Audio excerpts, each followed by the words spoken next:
Now I want to talk about something that almost everyone in this field right now is chasing: bigger models with more parameters and more graphic cards and more training data.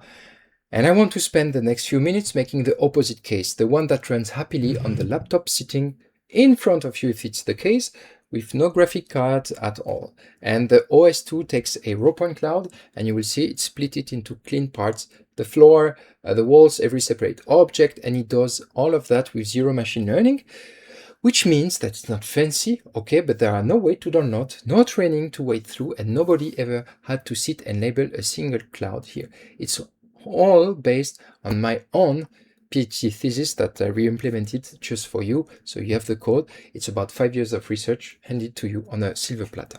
So here is the entire bet.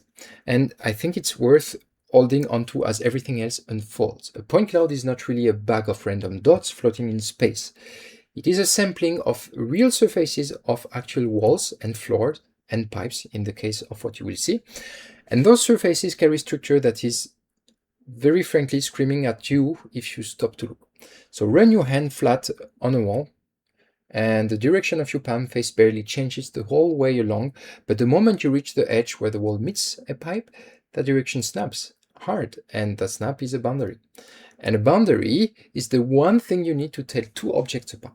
So the pipeline that follows is short and a little stubborn. We measure the surface at every point. We group the points that agree with each other, and then we clean up whatever mess is left behind. So in here, you see that I have 7 steps. So I will run the demo and I will explain what happens. So first we load the point cloud. Then I'm computing normals and curvature with something that is pretty, let's say, robust to noise. Then I benchmark 2 versions. The first one uses the methods from my own work that is based on a super efficient region growing, where I have heuristics-based determination of the parameters. And after that, we display.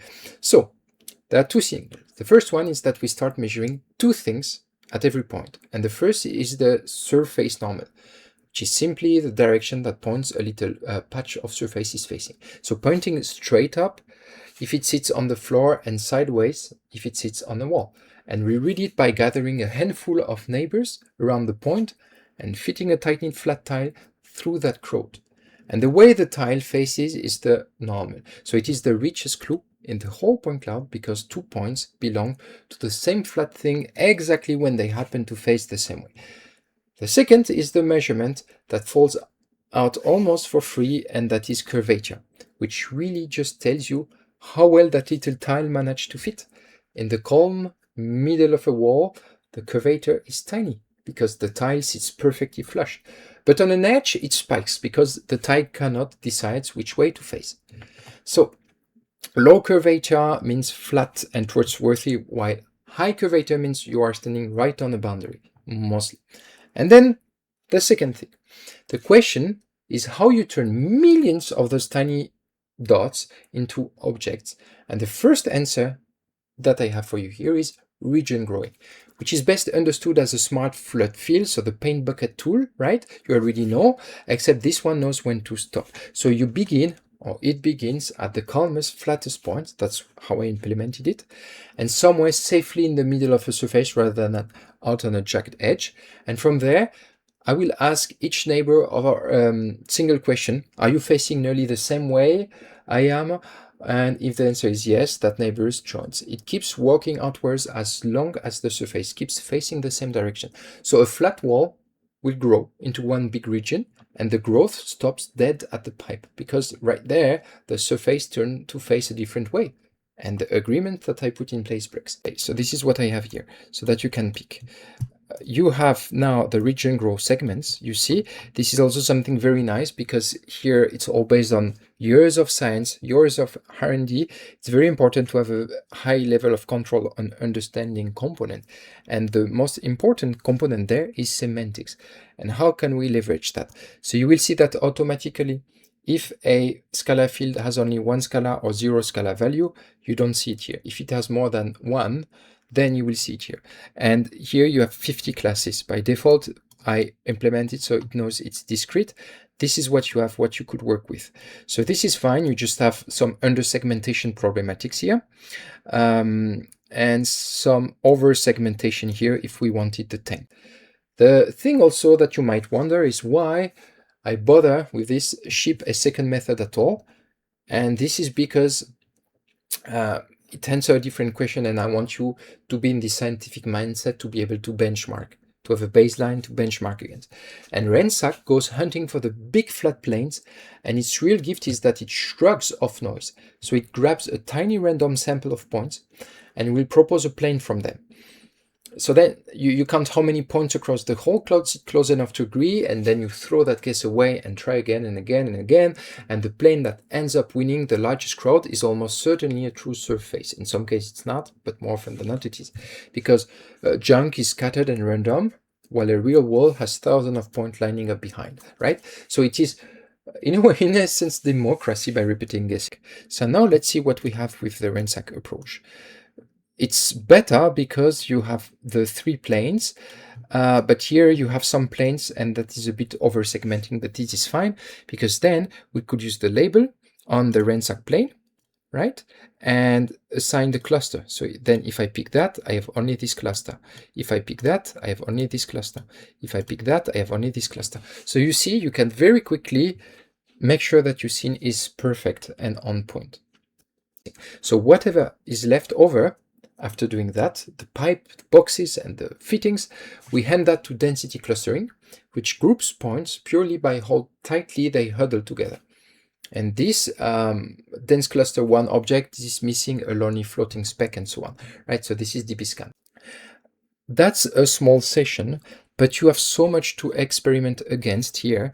So if you want to run again, let's maybe drop another point cloud. So maybe in this case, the indoor room labeled, right?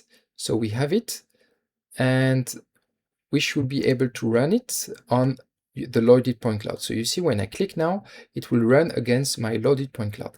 So let me run it and see what we have. And this is the final that we would like to have, for example. Then we could refine the various components. There is something though. Let me be honest about where this will fall down, because geometry is completely blind to meaning. Region growing here will merge tabletop into the floor if they happen to sit flat at the same height. Since 2 surface normal, they generally are the same surface, and geometry has no concept of a table. And the whole approach also struggle in organic clutter, tangles of cable, right? Structure to follow. The moment you need the name and not just the boundary, that is when you reach for a trained model. But reach for geometry first every time, because it is free, it is fast, and you can explain every single decision it made. And the X tank is really want to plant is this. So the goal for you here is really to master this and understand that once you have it, you have the ability to create floor plans, to extract extremely powerful component, or create a structural graph on top of it that will make a lot of sense. So if it's here, I don't have the image scene graph, which is a shame here, but you can build the scene graph.